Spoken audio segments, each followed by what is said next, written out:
The marriage certificate still exists in the Louisiana State Archives, yellowed and brittle, bearing the names of Jeremiah Aldrich and Celeste, listed simply as property beneath his signature. What makes this document so disturbing isn't just the grotesque nature of the union between a plantation owner and his enslaved cook, but the 13 mysterious deaths that followed in the months after their wedding ceremony in March 1854. Local newspapers from that era, carefully preserved in private collections, hint at a conspiracy so elaborate and cruel that authorities buried the investigation to protect some of Louisiana's most prominent families. The truth behind this forced marriage reveals a web of betrayal, revenge, and systematic torture that shocked even the violence-hardened antebellum South. Before we continue with the story of Jeremiah Aldrich and the hellish fate that awaited him at Willowbrook Plantation, make sure to subscribe to our channel and let us know in the comments what state you're listening from. Now let me take you back to a time when honor meant everything and when broken trust could destroy a man in ways far worse than death. The events that led to that unholy marriage began 15 years earlier in the murky backwaters of the Mississippi Delta, where fortunes were made in human flesh and blood money flowed as freely as the muddy river itself. Jeremiah Aldrich wasn't born into the plantation aristocracy that defined Louisiana society in the 1840s. The son of a failed tobacco farmer from Kentucky, he arrived in New Orleans in 1839 with nothing but ambition burning in his chest and a willingness to engage in business that more established gentlemen wouldn't touch with their finest gloves. The slave trade, while legal, carried a social stigma among the old Creole families who preferred to maintain the fiction that their wealth came from sugar and cotton alone, not from the systematic buying and selling of human beings. It was in the sweltering summer of 1840 that Aldrich formed his partnership with Marcus Devereaux and Samuel Rochelle, two men whose desperation matched his own ruthless ambition. Devereaux, the youngest son of a declining sugar baron, needed money to save his family's crumbling plantation from creditors. Rochelle, a former ship captain who'd lost everything to yellow fever and bad investments, possessed invaluable knowledge of the illegal slave routes from Cuba and the Caribbean islands. Together they established what they called the Delta Trading Company, operating from a warehouse on the outskirts of New Orleans where the law's reach grew thin and questions weren't asked about the source of their merchandise. The business proved more profitable than any of them had dared imagine. While legitimate slave traders dealt in documented property with clear titles and health certificates, Aldrich's operation specialized in what they euphemistically called recovery services. They purchased enslaved people who had escaped from failed plantations, bought kidnapped free blacks from corrupt bounty hunters, and most lucratively, smuggled fresh captives from illegal ships that still crossed the Atlantic despite the official ban on international slave trade. The profit margins were extraordinary because their operating costs were minimal. They cared nothing for the health, housing, or basic humanity of their merchandise. For 3 years, the partnership flourished in the shadows of New Orleans society.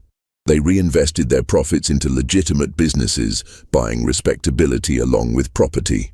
Devereaux saved his family's plantation and expanded it into one of the most productive sugar operations in St. Charles Parish. Rochelle purchased a fleet of riverboats and became a respected shipping magnate. Aldrich himself acquired Willowbrook Plantation, a modest but profitable cotton operation about 40 miles upriver from New Orleans, complete with a grand colonial mansion that announced his arrival into Louisiana's planter elite. But success bred carelessness, and carelessness attracted attention from people who mattered. In the spring of 1843, word reached them that federal marshals were investigating illegal slave trading operations along the Gulf Coast.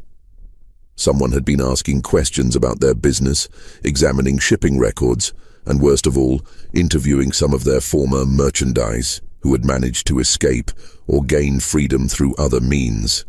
The three partners met in emergency session in Aldrich's new study at Willowbrook, surrounded by leather-bound books he couldn't read and oil paintings of ancestors who weren't his own. The tension in that room was suffocating as each man realized that their empire of human misery was about to collapse. Devereaux, always the most nervous of the three, suggested they should dissolve the partnership immediately and destroy all records of their transactions. Rochelle, with his sailor's pragmatism, argued for a more measured approach, shifting their assets offshore and waiting for the investigation to pass. But Aldrich had a different solution, one that revealed the true depths of his moral bankruptcy. He had already decided to eliminate his partners and steal their combined assets, but he needed a plan that would remove suspicion from himself while silencing the two men who knew enough to destroy him. The solution came to him with the cold clarity of pure evil. He would murder both men and arrange the scene to suggest they had killed each other in a dispute over money. With Devereaux and Rochelle dead, he would be the sole survivor of a tragic business disagreement, free to disappear the evidence of their illegal activities while keeping all their accumulated wealth for himself. The murder took place on a humid evening in June 1843 at the warehouse that had served as their base of operations for 3 years. Aldrich had arranged the meeting under the pretense of planning their exit strategy from the slave trading business. He chose the location carefully. The warehouse district was largely abandoned after sunset, and the building itself was scheduled for demolition the following month as the city expanded its commercial port facilities. Aldrich arrived early, concealing a loaded pistol in his coat and a razor-sharp skinning knife in his boot. His plan was brutally simple. Shoot Devereaux first, then stage a knife fight with Rochelle that would end with both men dead and him claiming self-defense. He had even prepared false witnesses, 3 men he'd hired from the docks who would swear they'd seen Devereaux and Rochelle arguing violently earlier that day over missing money from their accounts. When his partners arrived, they found Aldrich already seated at their usual planning table, a bottle of expensive whiskey and 3 glasses arranged between stacks of ledgers and shipping documents. The conversation began normally, with Devereaux reviewing the legal threats they faced and Rochelle outlining a plan to transfer their assets to banks in Havana, where American law couldn't reach them. But as the evening wore on and the whiskey flowed, Aldrich steered the discussion toward their accumulated wealth, specifically the location of the cash reserves they'd hidden in various banks and safe houses around New Orleans. It was Rochelle who first sensed something wrong. The old sailor's instincts, honed by years of dangerous voyages and violent ports, picked up on subtle changes in Aldrich's demeanor. The way his eyes never quite met theirs, how his hand kept drifting toward his coat pocket, the tension in his voice when he asked about their individual account numbers and security arrangements. When Rochelle suggested they postpone the meeting and reconvene the following day with their lawyers present, Aldrich knew his window of opportunity was closing. The violence erupted with shocking suddenness. Aldrich drew his pistol and fired directly into Devereaux's chest before the younger man could react. The shot echoed through the empty warehouse like thunder, and Devereaux collapsed backward in his chair, blood spreading across his white shirt as his eyes went wide with shock and betrayal. But Rochelle, despite being caught off guard, proved more resilient than Aldrich had anticipated. The former sea captain overturned the heavy table between them and lunged forward with a broken whiskey bottle, slashing at Aldrich's face and opening a deep gash across his left cheek that would leave a permanent scar. What followed was a desperate struggle that lasted nearly 10 minutes, far longer than Aldrich had planned. Rochelle fought with the fury of a man who understood exactly what was happening and refused to die quietly. They crashed through crates of documents, scattered ledgers across the floor, and left blood trails on every surface as they grappled for control of the knife Aldrich had drawn from his boot. In the end, it was Rochelle's age that betrayed him. At 53, he simply couldn't match the younger man's strength and endurance. Aldrich finally managed to drive the blade deep into Rochelle's stomach, twisting it upward toward his heart, while the old sailor clawed desperately at his throat. But even as Rochelle died, he managed to gasp out words that would haunt Aldrich for the rest of his life. "My son knows everything. He'll come for you. When he's old enough, he'll make you pay." At the time, Aldrich dismissed these as the delusional ravings of a dying man. He had no idea that Marcus Devereaux's younger brother, Philippe, had been secretly documenting their illegal activities.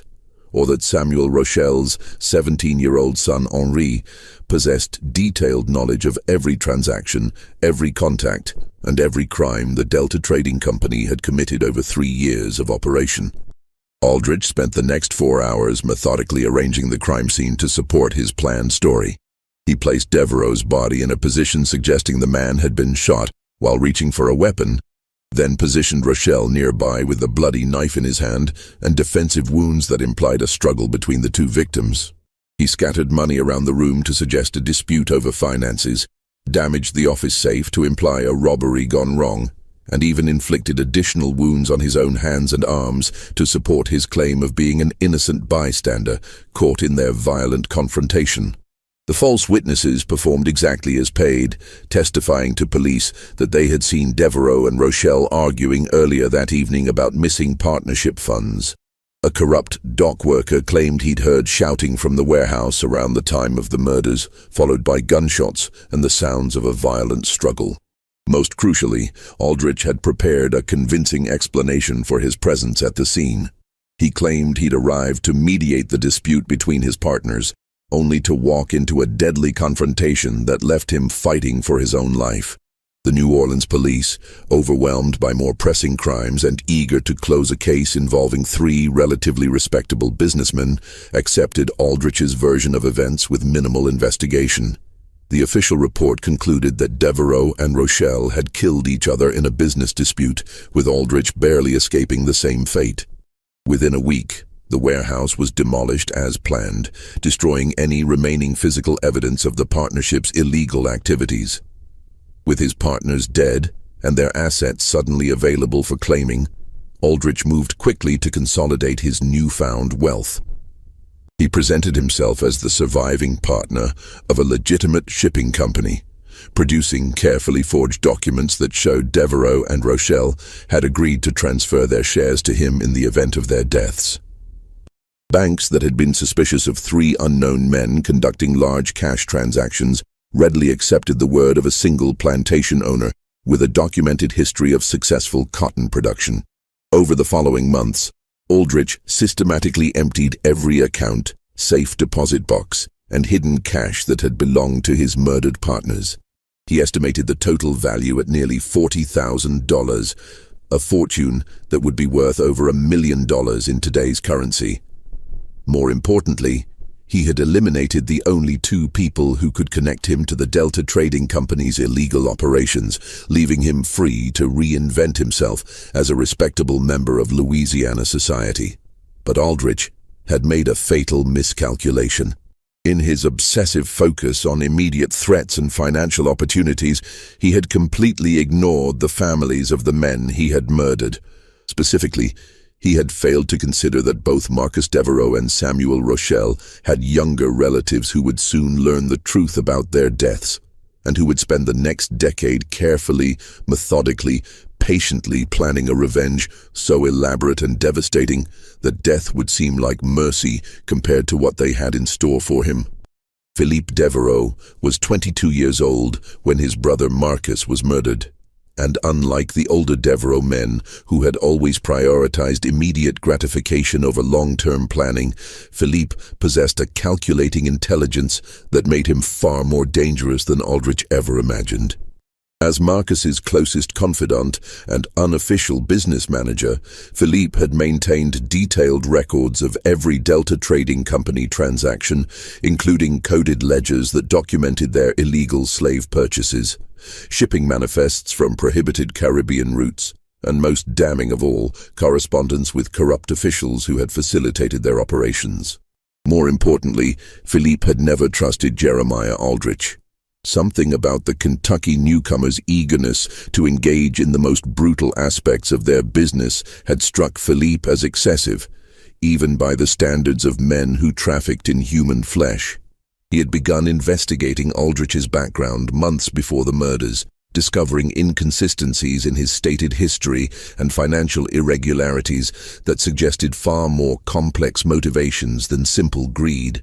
When news of Marcus's death reached Philippe at the family's struggling plantation, his first reaction wasn't grief, but cold, calculating fury. The official story made no sense to anyone who actually knew the three partners. Marcus, while desperate for money, was fundamentally cautious and would never have confronted Samuel Rochelle in a violent manner. Rochelle, despite his rough sailor's background, was a methodical businessman who resolved disputes through negotiation, not knife fights. But most telling of all, Aldrich's account of the evening contained details that Philippe knew to be false, including references to money and accounts that had already been moved to different locations weeks earlier. Within days of the funeral, Philippe began his own investigation into the warehouse murders. Using contacts from his brother's business network, he interviewed dock workers, examined shipping records, and even bribed police officers to review the official evidence. What he discovered confirmed his worst suspicions. The crime scene had been carefully staged. The witnesses had been paid to lie, and several crucial pieces of evidence had been deliberately overlooked or destroyed. Most importantly, he learned that Aldrich had begun accessing his murdered partner's financial assets within hours of their deaths, suggesting a level of preparation that contradicted his claim of being an innocent bystander. Meanwhile, Henri Rochelle was conducting his own investigation from a very different angle. At 24, Samuel's son possessed his father's maritime connections, but combined them with a formal education in law and business that made him uniquely qualified to trace the financial aspects of the murders. Henri had spent several years working in New Orleans banks and shipping companies, building relationships with clerks, managers, and officials who could provide information that Philippe's more direct approach might miss. Henri's investigation revealed the true scope of Aldrich's theft. By carefully examining bank records, shipping manifests, and property transfers, he documented how the murderer had systematically looted every asset belonging to the Delta Trading Company partnership.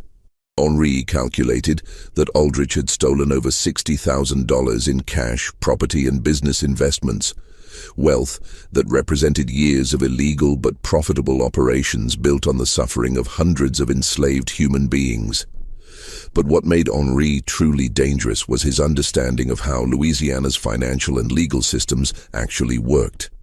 Unlike Philippe, who was focused on proving Aldrich's guilt through direct evidence, Henri realized that a more effective approach would be to use Aldrich's own greed against him. Instead of seeking immediate justice through the corrupt court system, Henri began developing a plan to systematically destroy Aldrich's financial foundation, leaving him vulnerable to the same kind of betrayal and violence he had inflicted on others. The two young men met for the first time in the fall of 1844, more than a year after their relatives' murders. The meeting took place at a discreet restaurant in the French Quarter, where Philippe had arranged to share his evidence with Henri in hopes of coordinating their individual investigations. What neither man expected was how perfectly their different skills and resources complemented each other, or how completely their shared desire for justice would consume the next decade of their lives. By the spring of 1845, Philippe Devereaux and Henri Rochelle had transformed their individual quests for justice into something far more sophisticated and dangerous. A carefully coordinated conspiracy designed to destroy Jeremiah Aldrich through the same methods he had used to murder their relatives: betrayal, financial manipulation, and ultimately violence disguised as legitimate business. But unlike Aldrich's impulsive brutality, their approach would be methodical, patient, and absolutely devastating in its thoroughness. The first phase of their plan focused on infiltrating Aldrich's social and business networks. Philippe, using his family's remaining connections in Louisiana society, began frequenting the same gentlemen's clubs, political gatherings, and social events where Aldrich was establishing himself as a respectable planter. His goal wasn't to confront his brother's killer directly, but to study the man's habits, weaknesses, and most importantly, his financial vulnerabilities. Philippe was blessed with his late brother's charm and social skills, and within months he had positioned himself as one of Aldrich's casual acquaintances. Someone trustworthy enough to share drinks with, but not significant enough to be considered a threat. Meanwhile, Henri was using his banking connections to trace every aspect of Aldrich's financial empire. He discovered that the plantation owner's apparent wealth was built on a foundation of risky investments, leveraged loans, and business ventures that generated impressive short-term profits but created long-term liabilities. Most crucially, Henri learned that Aldrich had developed a serious gambling problem, regularly losing thousands of dollars in high-stakes poker games and horse racing bets that he funded through increasingly desperate borrowing against his plantation's future crops. The gambling addiction gave them the perfect opening for their revenge. By 1848, Henri had secured employment with First National Bank of New Orleans, the institution that held the primary mortgage on Willowbrook Plantation. From this position, he was able to subtly manipulate Aldrich's credit arrangements, ensuring that loan renewals came with slightly higher interest rates, that payment schedules were structured to create cash flow problems during critical planting seasons, and that the plantation owner was gradually pushed toward the kind of financial desperation that made men vulnerable to manipulation. Simultaneously, Philippe had cultivated relationships with several of New Orleans' most notorious gambling operators, men who ran high-stakes games where fortunes could be won or lost in a single evening. Through carefully placed bribes and promises of future favors, Philippe arranged for Aldrich to be invited to increasingly expensive games where the stakes were higher and the other players were secretly working together to ensure that the plantation owner would lose far more than he could afford. The beauty of their approach was its patience and subtlety. Rather than confronting Aldrich directly or seeking quick revenge through violence, they were systematically destroying the financial foundation that supported his social position and self-image. Every loan that came due created stress. Every gambling loss deepened his desperation, and every failed attempt to raise quick cash through risky investments pushed him closer to the kind of complete ruin that would leave him vulnerable to whatever final punishment they chose to inflict. By 1851, their efforts were beginning to show results. Aldrich's debts had grown to nearly $30,000, and the interest payments alone were consuming most of his plantation's annual profits. He had been forced to sell several parcels of his land to cover gambling losses, and rumors were circulating among Louisiana's planter elite that Willowbrook Plantation was in serious financial trouble. More importantly, Aldrich's personality was beginning to show the strain of constant financial pressure. He had become short-tempered, suspicious of his neighbor's motives, and increasingly desperate in his attempts to find new sources of income. But Philippe and Henri were not content with mere financial ruin. Their ultimate goal was to subject Aldrich to the same kind of humiliation and terror that their murdered relatives had experienced in their final moments. They wanted him to understand that his prosperity had been built on blood, that his respectability was a fiction, and that justice had finally found him despite all his careful planning and brutal efficiency. The final phase of their revenge would require them to push Aldrich beyond mere financial desperation into a position where he would be forced to accept whatever terms they offered, no matter how degrading or dangerous those terms might be. They needed him to be so completely trapped that death would seem preferable to the alternatives, but they also needed him alive long enough to fully appreciate the sophisticated nature of their vengeance. It was Henri who conceived the idea of using Aldrich's own enslaved people as instruments of his destruction. Every plantation owner lived in constant fear of slave rebellion, and that fear could be exploited by men who understood the psychological dynamics of the master-slave relationship. But rather than inciting an actual uprising, which would be both dangerous and morally problematic, Henri suggested a more subtle approach. They would use Aldrich's marriage to one of his own enslaved people as the ultimate humiliation, a public degradation that would destroy his social standing while leaving him legally powerless to escape the consequences. The selection of Celeste as the instrument of Aldrich's final humiliation was not random.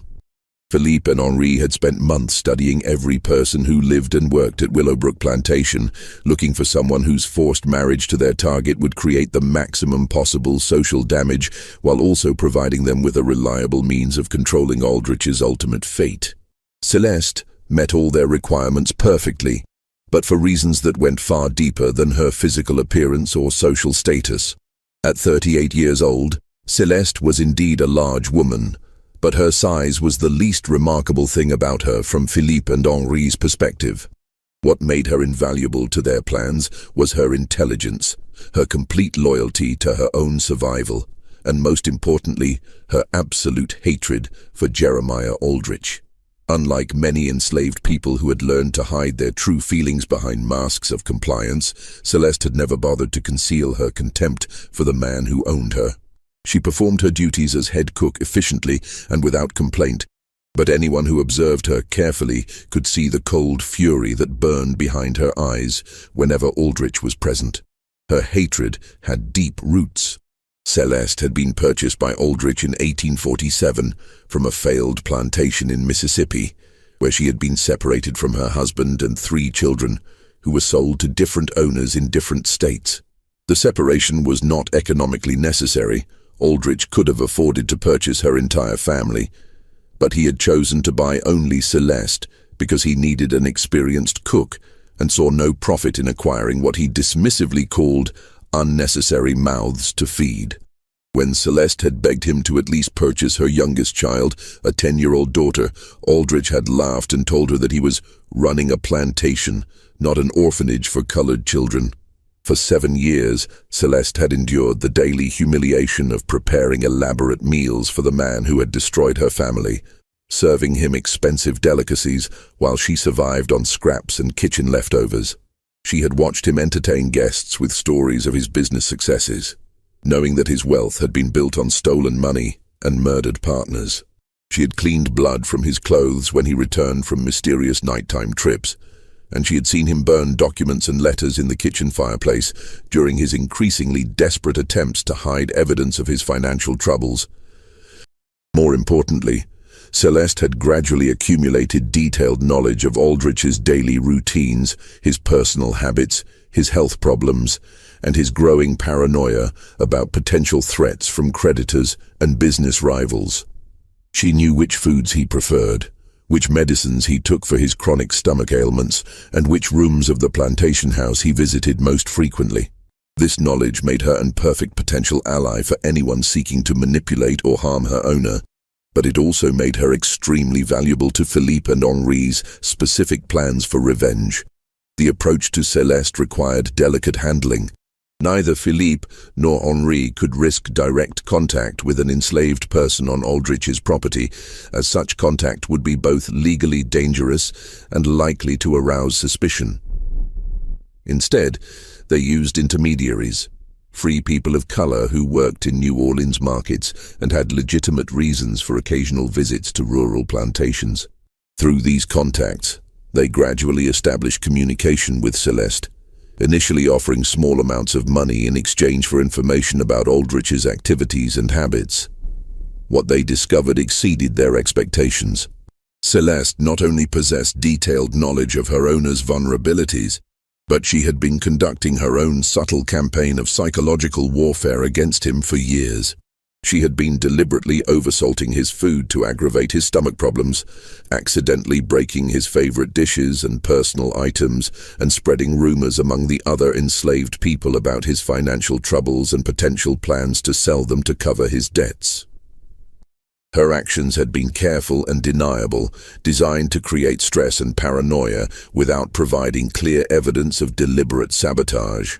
When Philippe and Henri finally revealed their true identities and their plans for Aldrich's destruction, Celeste's response was immediate and unequivocal. She would do whatever was necessary to help them destroy the man who had murdered their relatives and ruined her own life. The only condition she demanded was that her cooperation be rewarded with freedom and safe passage to Canada, where she hoped to eventually locate her surviving children. Philippe and Henri agreed immediately, recognizing that they had found not just a tool for their revenge, but a partner whose personal motivations aligned perfectly with their own quest for justice. The final details of their plan took shape over several months of careful coordination. Aldrich would be pushed into complete financial ruin through a series of manipulated gambling losses and cold loans, leaving him vulnerable to an offer he could not refuse: marry Celeste in a legal ceremony or face immediate death at the hands of his creditors. The marriage would destroy his social standing and provide Philippe and Henri with legal access to his property through their control of his wife. Most importantly, it would place Celeste in a position where she could gradually poison Aldrich over several months, causing him to suffer the same slow, agonizing death that their murdered relatives had experienced. But the plan required one more crucial element: timing. They needed to ensure that Aldrich's financial collapse coincided with a period when he would be isolated from potential allies and unable to seek help from law enforcement or political connections. The opportunity came in early 1854, when Henri learned that Aldrich was planning to attend a high-stakes gambling tournament in New Orleans, hoping to win enough money to save his plantation from foreclosure. It would be the perfect moment to spring their trap, when Aldrich would be desperate enough to accept any terms that offered hope of survival, no matter how degrading those terms might prove to be. The gambling den where Jeremiah Aldrich would meet his fate was located in a converted warehouse near the New Orleans waterfront, a place where the city's most desperate and dangerous men gathered to risk everything on the turn of a card or the roll of dice. The February evening in 1854, when Aldrich arrived, was particularly humid and oppressive, with fog rolling off the Mississippi River to shroud the streets in a gray mist that seemed to muffle sound and blur the boundaries between reality and nightmare.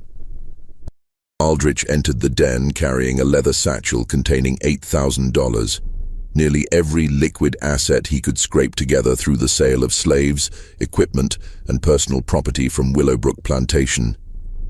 It represented his last desperate attempt to win enough money to satisfy his creditors and save his plantation from foreclosure.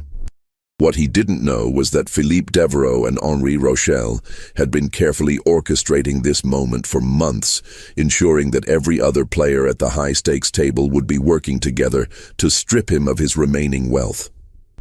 The game was 5-card stud poker, played with stakes that started at $500 per hand and escalated quickly as the evening progressed. Aldrich initially experienced moderate success, winning enough smaller pots to believe that his luck might finally be changing. But as the stakes increased and the alcohol flowed more freely, he began making increasingly reckless bets, driven by a combination of desperation and the false confidence that came from his early wins. By midnight, Aldrich had lost more than half of his stake, but he continued playing with the desperate intensity of a man who understood that this was literally his last chance to save himself from complete ruin. The other players, following Philippe's careful instructions, allowed him to win occasional hands to keep him at the table, but gradually increased the pressure until he was betting amounts that represented his entire remaining fortune on single draws of cards. The final hand began just after 2 o'clock in the morning, when the fog outside had grown so thick that the gaslight from the street lamps barely penetrated the warehouse windows.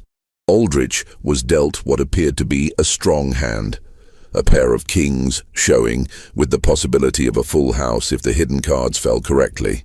Confident that this was his moment to recover his losses and perhaps even win enough to solve his financial problems permanently, he pushed his remaining $3,000 into the center of the table.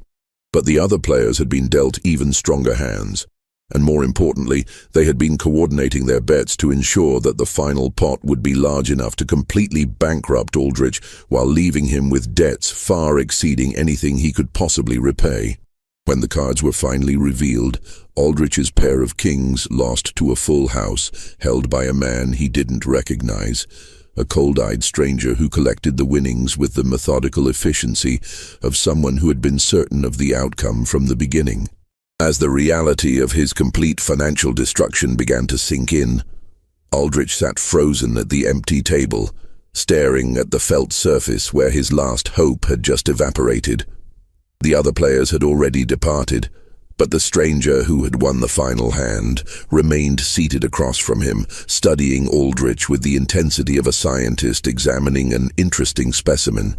After several minutes of oppressive silence, the stranger finally spoke, his voice carrying a slight French accent that seemed familiar, but which Aldrich couldn't immediately place. "Mr. Aldrich," the man said, "I believe we need to discuss your outstanding obligations. You see, the gentlemen who just departed are not merely gamblers. They represent certain business interests that have been very patient with your financial difficulties. But patience, like luck, eventually runs out."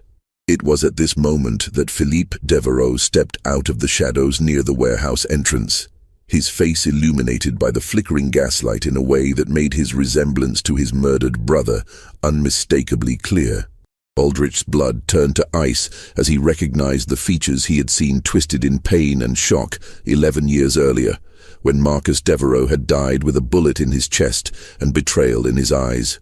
"You look like you've seen a ghost, Jeremiah," Philippe said, moving closer to the table with predatory grace. "Perhaps because you have. My name is Philippe Devereaux, and I believe you knew my older brother Marcus quite well. In fact, you were the last person to see him alive, weren't you?" The warehouse suddenly felt impossibly cold despite the humid Louisiana air outside. Aldrich's hands began to shake as the full scope of his situation became clear. This had never been a random gambling tournament or a chance to save his plantation. It had been an elaborate trap, planned and executed with the kind of methodical precision that spoke of years of patient preparation and unlimited hatred. Henri Rochelle emerged from another corner of the warehouse, completing the triangle of accusers that surrounded Aldrich at the poker table. "My father Samuel always said you were clever, Mr. Aldrich. Clever enough to murder 2 men and steal their life's work, but apparently not clever enough to realize that dead men sometimes leave behind sons who remember their father's stories and never forget their father's killers." The warehouse fell silent, except for the distant sound of ship horns echoing across the fog-shrouded river. Aldrich sat paralyzed between his accusers, his mind racing through possible escapes and finding none.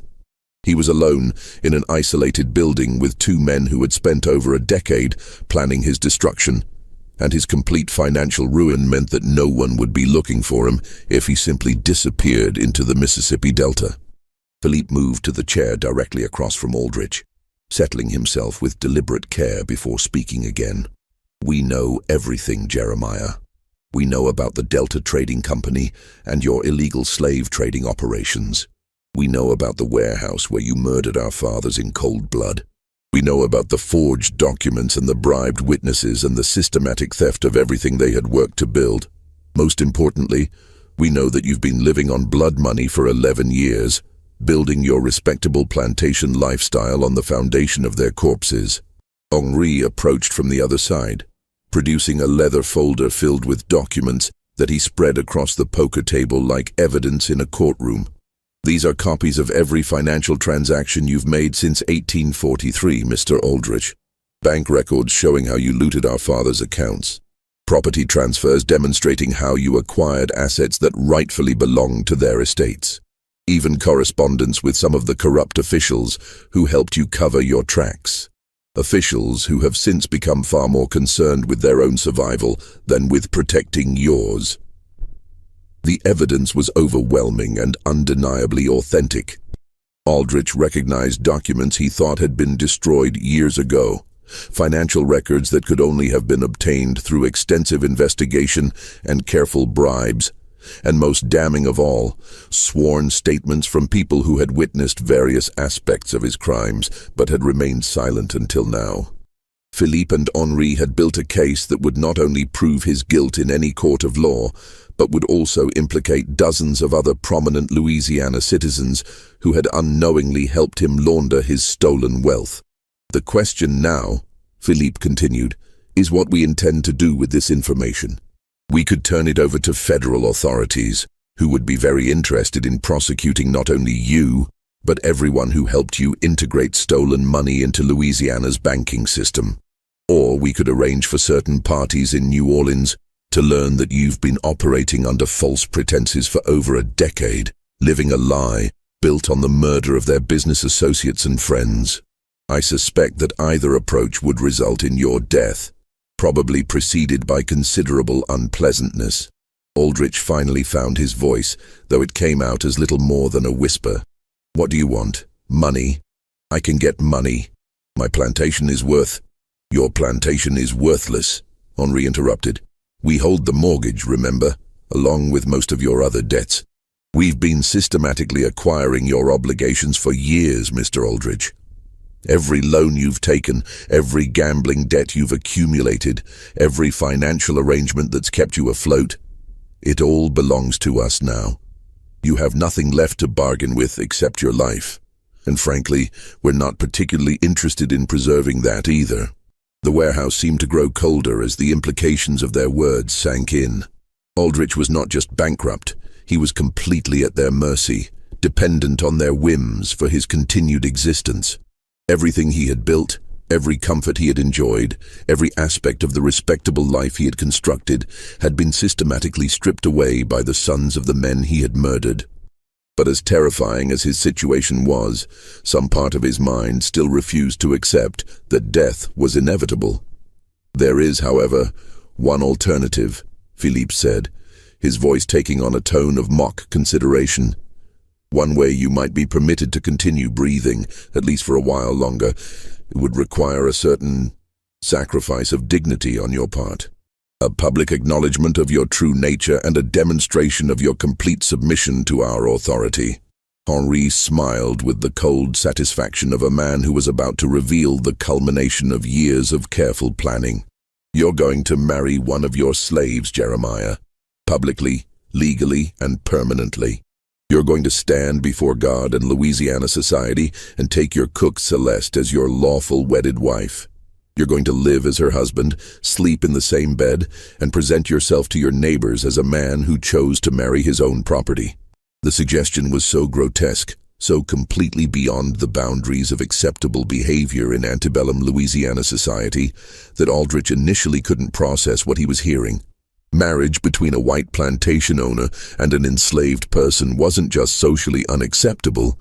It was legal suicide, social annihilation, and personal humiliation on a scale that would make death seem merciful by comparison. You're insane, Aldrich whispered. No one would ever. It's impossible.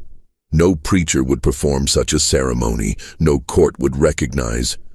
Actually, we've already made the necessary arrangements, Philippe replied smoothly.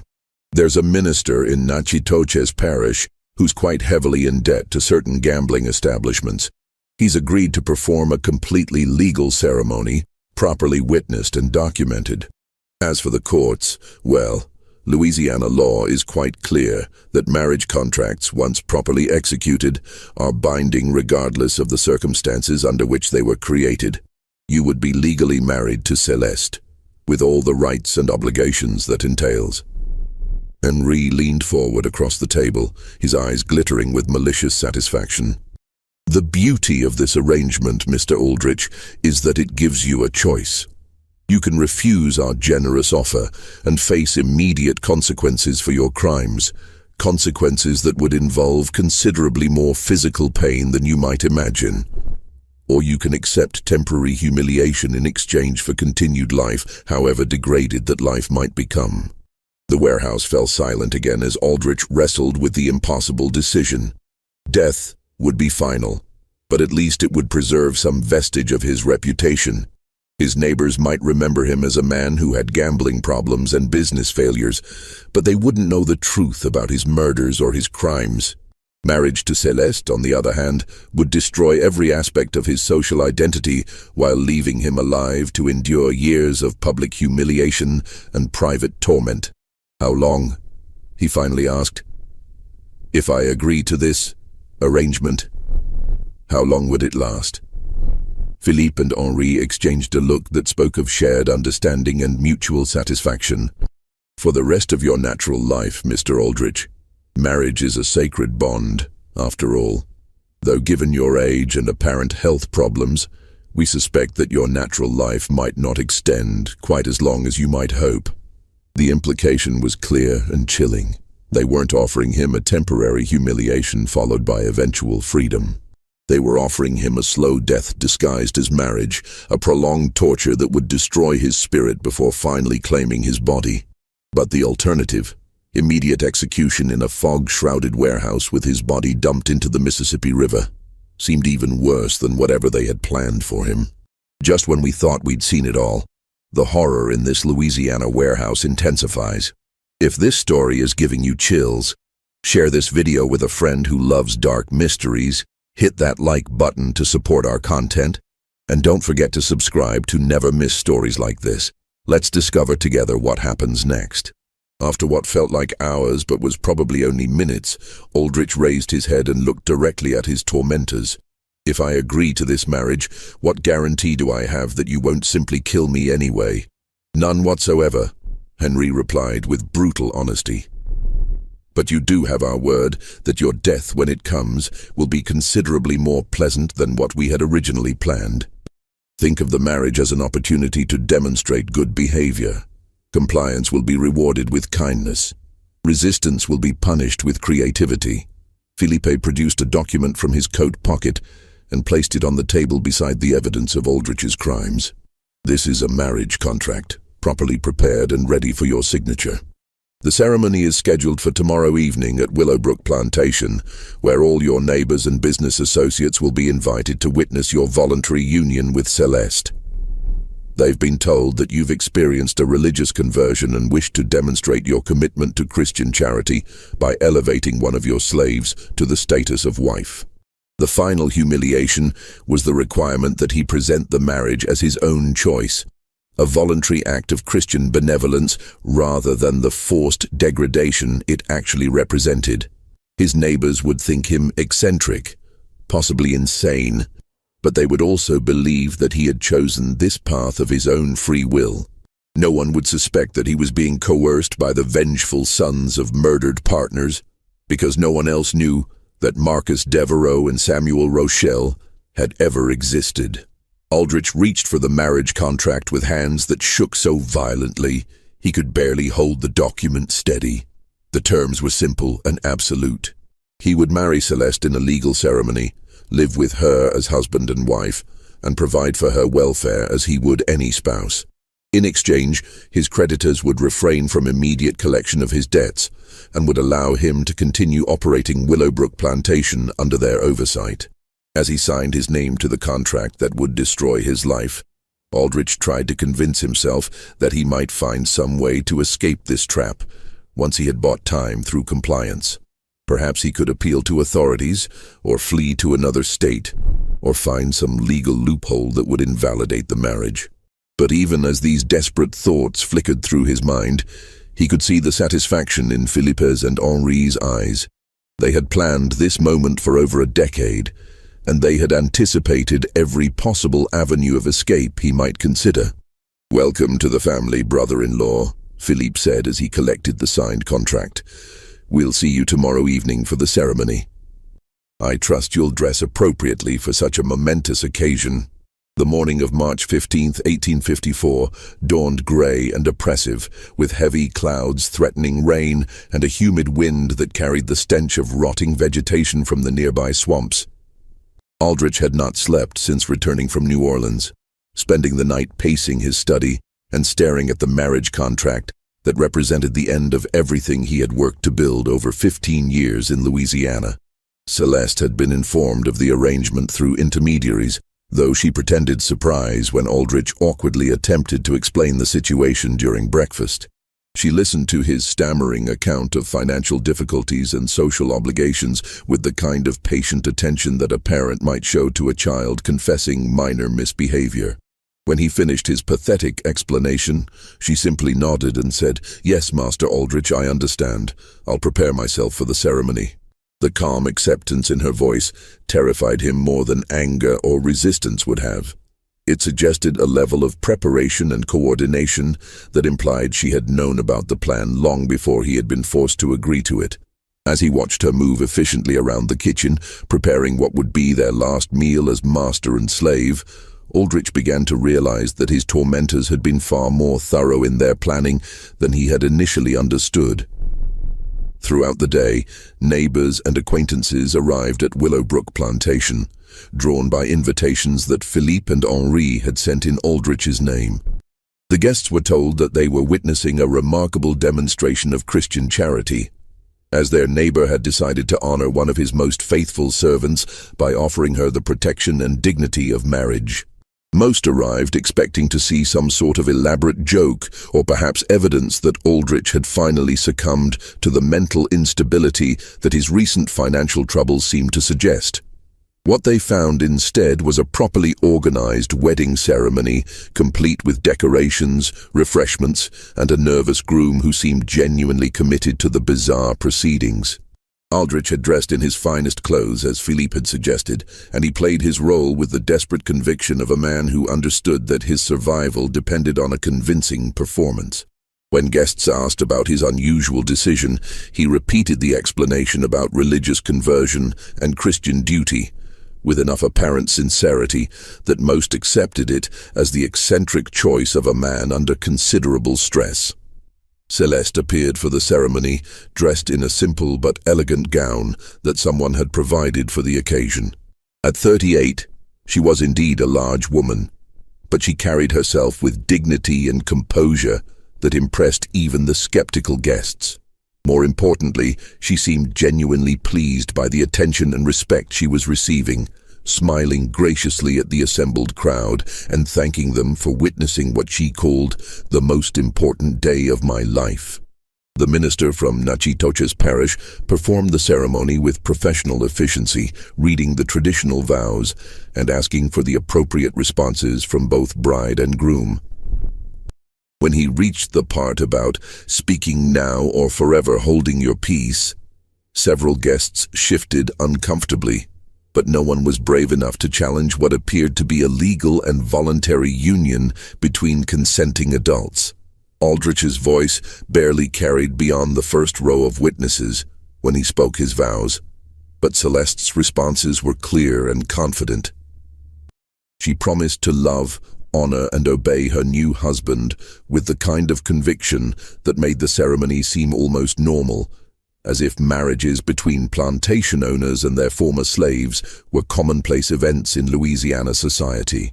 The most disturbing moment came when the minister pronounced them husband and wife and instructed Aldrich to kiss his bride.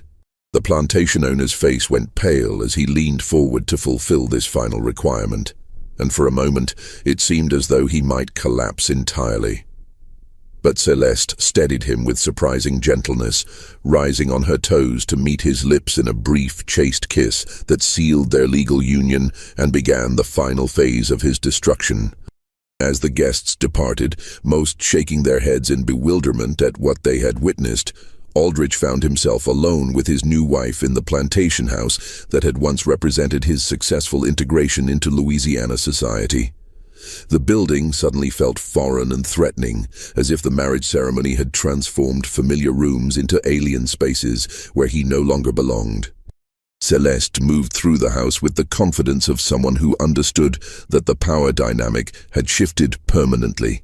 She began rearranging furniture and personal belongings with casual authority, making changes that emphasized her new status as mistress of the household. When Aldrich attempted to protest one of her decisions, she fixed him with a stare that contained years of accumulated hatred and quietly said, "We're married now, Jeremiah. Husband and wife. Partners. I think it's time we started acting like it, don't you?" That first night, as they lay in the same bed that had once been his private sanctuary, Aldrich understood that his tormentors had devised a punishment far more sophisticated than simple death.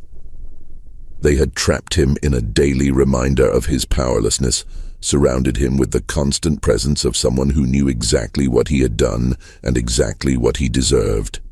Every meal she cooked, every word she spoke, every gesture of apparent affection would be a calculated reminder that his comfortable life had been built on blood and theft. But the true horror was yet to come. As Aldrich would soon discover, the marriage was not the culmination of Philippe's and Henri's revenge. It was merely the beginning of a slow, methodical destruction that would make his final moments in that warehouse seem merciful by comparison. The first month of marriage passed with deceptive normalcy, as Celeste settled into her new role with an efficiency that impressed even Aldrich's remaining neighbors.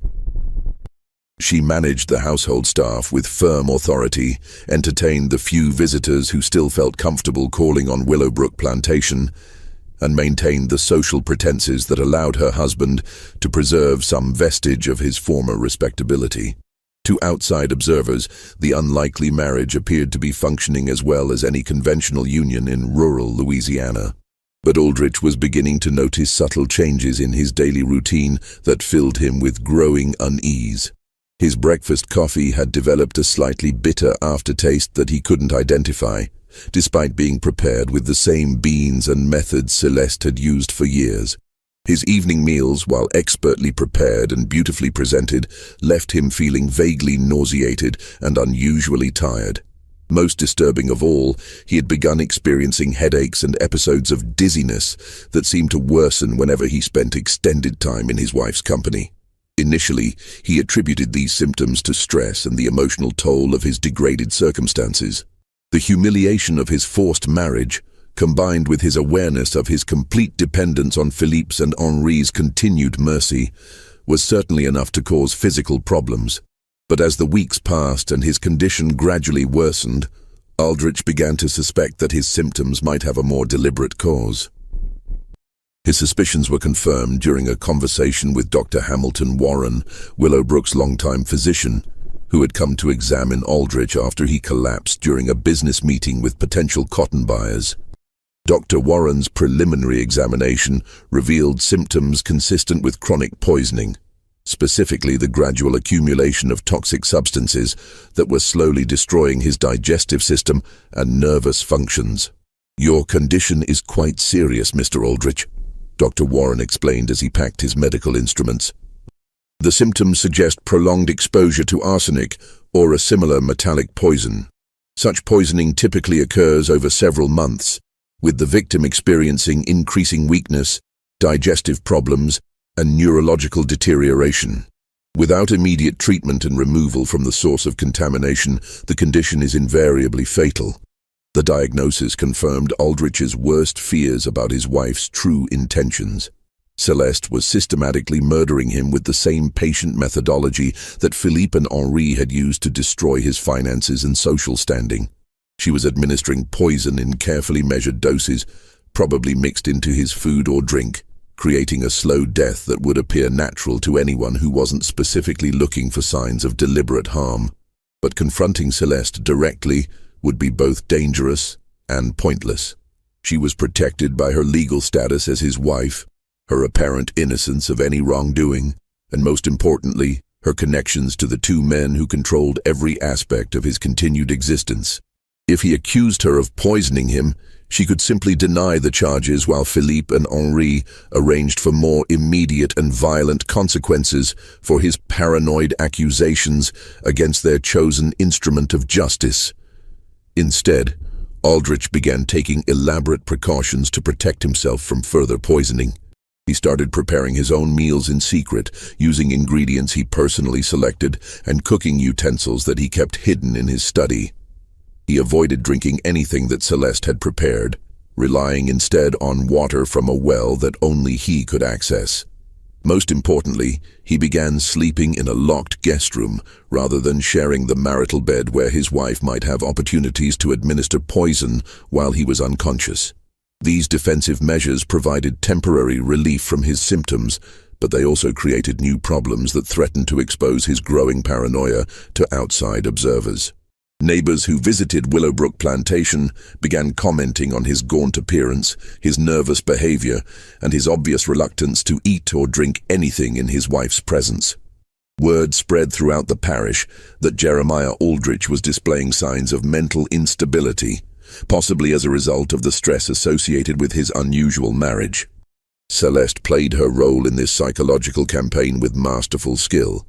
When guests expressed concern about her husband's behavior, she responded with the kind of patient worry that a devoted wife might show for a beloved spouse who was suffering from illness or mental disturbance.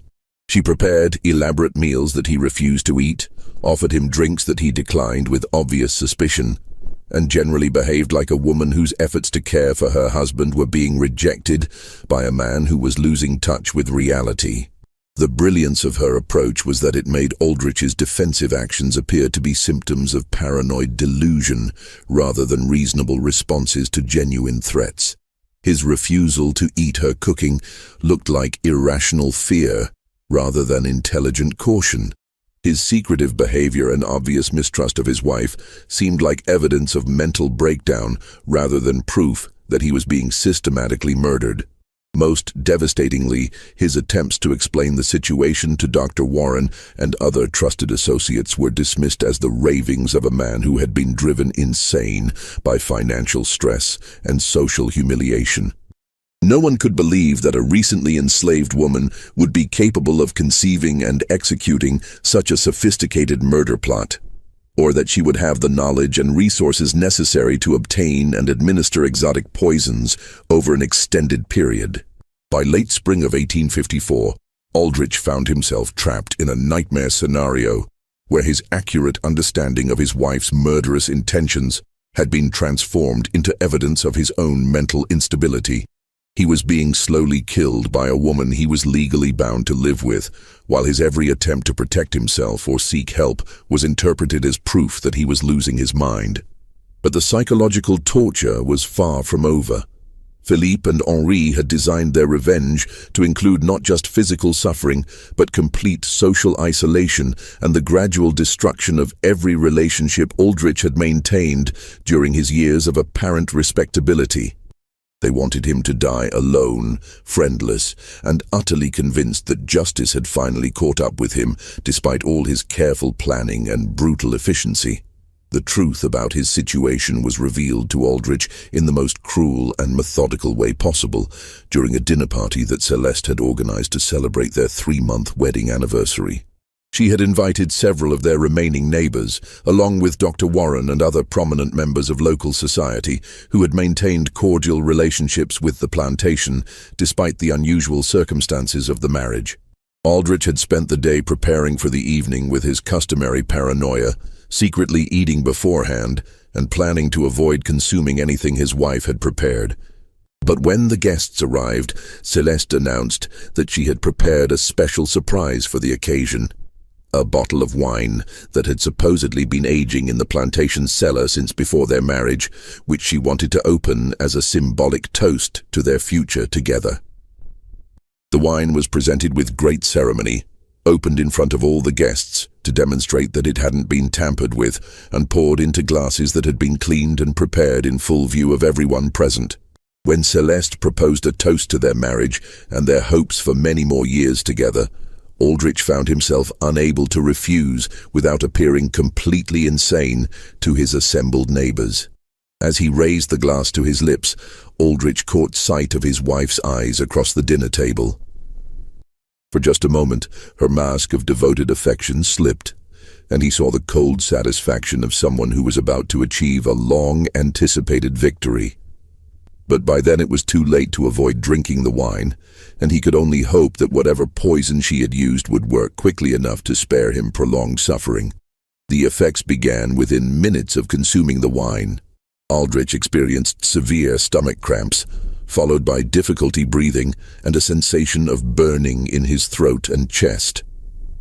As he collapsed at the dinner table, gasping for air and clutching his stomach, the assembled guests assumed they were witnessing the final breakdown of a man who had been slowly losing his mind for months. Dr. Warren immediately began examining Aldrich, but his efforts were hampered by what appeared to be hysterical interference from Celeste. She threw herself across her husband's body, sobbing and begging the doctor to save him, while simultaneously making it impossible for Warren to provide effective medical treatment. Her performance was so convincing that the other guests spent their time comforting her rather than helping with the medical emergency. But as Aldrich lay dying on his own dining room floor, Celeste leaned close to his ear and whispered words that revealed the true scope of the conspiracy that had destroyed his life. Marcus Devereux was my cousin, Jeremiah. Samuel Rochelle was my uncle by marriage. I've been working with Philippe and Henri since 1845, waiting for the perfect opportunity to watch you die the way you made them die. slowly, painfully, and completely alone. The revelation that his wife was not merely a tool of his enemies, but an active participant in their family conspiracy, added a final layer of horror to Aldrich's death. He had been living for months with a woman whose hatred was personal and immediate, not just hired or coerced. Every meal she had cooked, every conversation they had shared, every moment of apparent domestic tranquility had been part of an elaborate performance designed to maximize his suffering while minimizing suspicion about the true cause of his decline. As his vision darkened and his breathing became increasingly labored, Aldrich could hear Celeste continuing her performance for the benefit of their guests. She was begging Dr. Warren to try harder, pleading with God to spare her beloved husband, and generally behaving like a woman whose world was collapsing around the loss of the man she loved. The other guests were offering comfort and support, completely convinced that they were witnessing a tragic accident rather than the culmination of an 11-year quest for revenge. Jeremiah Aldrich died at 9:47 p.m. on June 18, 1854, surrounded by neighbors who believed he had suffered a stroke or heart attack brought on by months of mental instability and declining health.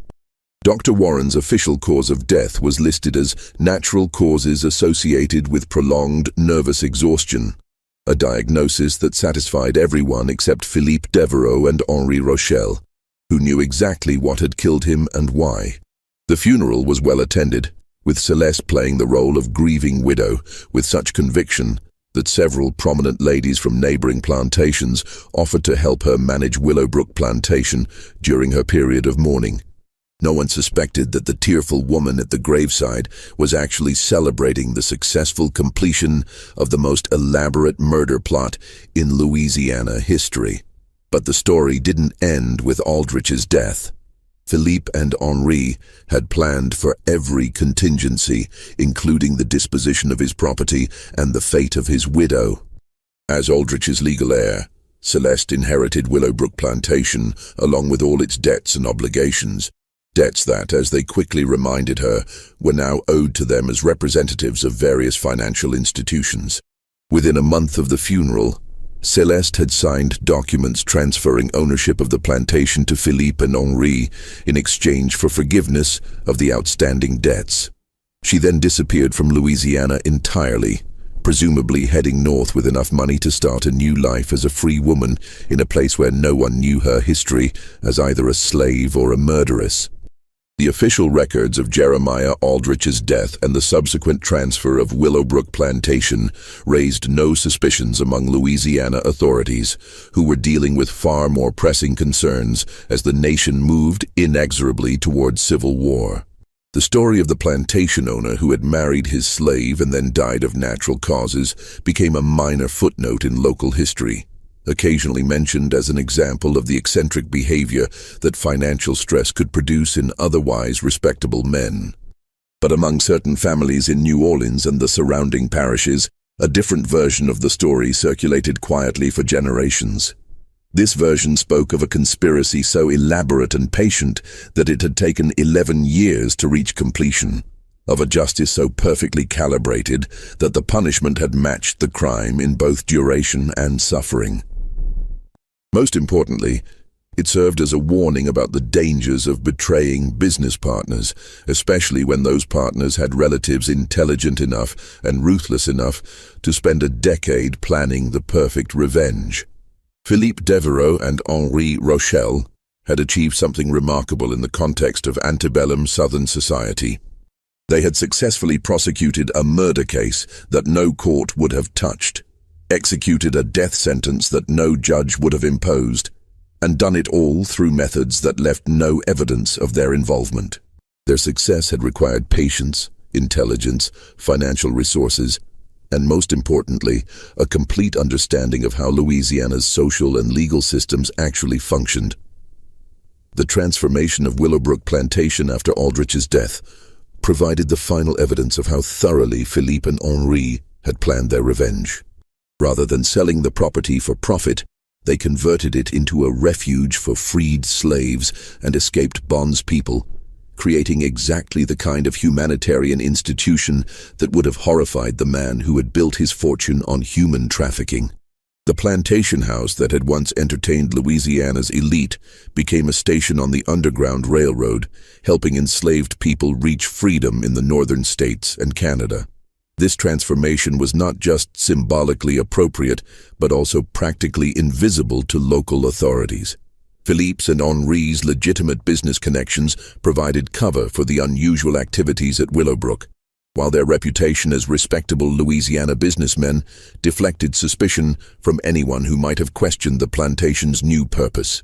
They had used their enemy's own property to continue the fight against the institution that had made him wealthy, turning his legacy into a weapon against everything he had represented.